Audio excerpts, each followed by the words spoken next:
નમસ્તે વિદ્યાર્થી મિત્રો, આજે આપણે ધોરણ 6 વિષય સામાજિક વિજ્ઞાનનો પાઠ નંબર 15 સરકારનો ટોપિક 3 બીજા લેક્ચરની અંદર આપણે ટોપિક 3 જે તમારે 3 માર્ક અને 4 માર્કની અંદર પૂછાઈ શકે એવા પ્રશ્નોની આપણે સમજૂતી મેળવીશું. તો સૌપ્રથમ આપણે પહેલા પ્રશ્નની વાત કરીએ તો લોકશાહીમાં લોકોને કેન્દ્ર સ્થાને મનાય છે. 3 કારણો છે.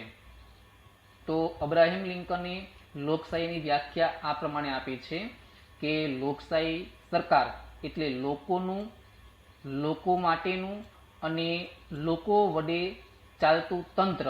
એટલે કે આ જે લોકશાહી છે શું છે તો કઈ લોકોનું એટલે કે લોકો માટે છે અને લોકો વડે જ એટલે કે જે સરકાર બની છે એ સરકારમાં જે કામ કરનારા વ્યક્તિઓ છે એને કોને ચૂંટેલા છે તો કે લોકોએ ચૂંટેલા છે.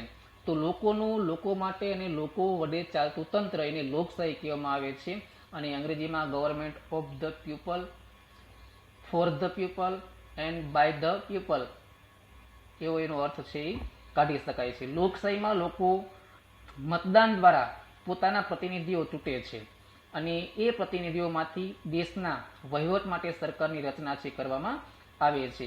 એ સરકારે લોકોની ઈચ્છા એટલે કે લોકમત મુજબ કે લોકો જે પ્રમાણે ઈચ્છે એ પ્રમાણેનો વહીવટ છે એ કરવો પડે છે. જો સરકાર લોકોની ઈચ્છા મુજબ વહીવટ કરતી નથી તો લોકો આગામી ચૂંટણીમાં એટલે કે ફરી પાછી ચૂંટણી આવે ત્યારે દેશનો વહીવટ સોંપતી નથી, એટલે ફરી પાછા એને ચૂંટતા નથી. આમ લોકશાહીમાં સરકારની રચનામાં લોકોનું જ સર્વભૌમત્વ એટલે કે લોકોની ઈચ્છા મુજબ લોકશાહીમાં સરકારની રચના થતી હોવાથી કહી શકાય કે લોકશાહીમાં લોકોને કેન્દ્ર સ્થાને મનાય છે. ત્યાર પછીનો પ્રશ્ન છે કે લોકોના અધિકારો રાજાશાહીમાં જળવાતા નથી. એટલે કે જે ત્રીજો પ્રકાર છે સરકારનો રાજાશાહી, એમાં લોકોના જે અધિકારો હોય એ એને મળતા નથી. તો રાજાશાહીમાં વ્યક્તિ કેન્દ્રિત શાસન હોય છે, એ વ્યક્તિ કેન્દ્ર સ્થાને હોય એટલે કે જે રાજા હોય એ કેન્દ્ર સ્થાને હોય. તેમાં રાજાનું પદ વારસાગત હોય છે. વારસાગત એટલે શું તો કઈ રાજાનું અવસાન થાય એટલે ફરી પાછો રાજા કોણ બને તો કઈ જે રાજાનો પુત્ર હોય એ ફરી પાછો રાજા બને છે. એમાં લોકો રાજાની પસંદગી કરી શકતા નથી. રાજાશાહીમાં લોકોને પોતાનો શાસક ચૂંટવાનો અધિકાર હોતો નથી. એટલે કે લોકો છે એ પોતાનો રાજા છે પસંદ કરી શકતા નથી. રાજાશાહીમાં સર્વ સત્તા રાજાના હાથમાં હોય છે. એટલે કે સૌથી ઉપરી અધિકારી કોણ હોય તો કે રાજા પોતે જ હોય. તેમાં રાજાની ઈચ્છા એ જ કાયદો હોય છે. એટલે કે જે રાજા બનાવે એ કાયદો.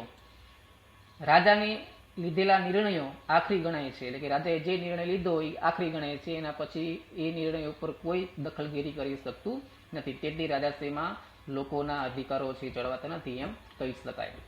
ત્યાર પછીનો ત્રીજો પ્રશ્ન છે કે સરકાર કાયદામાં ફેરફાર કરે છે.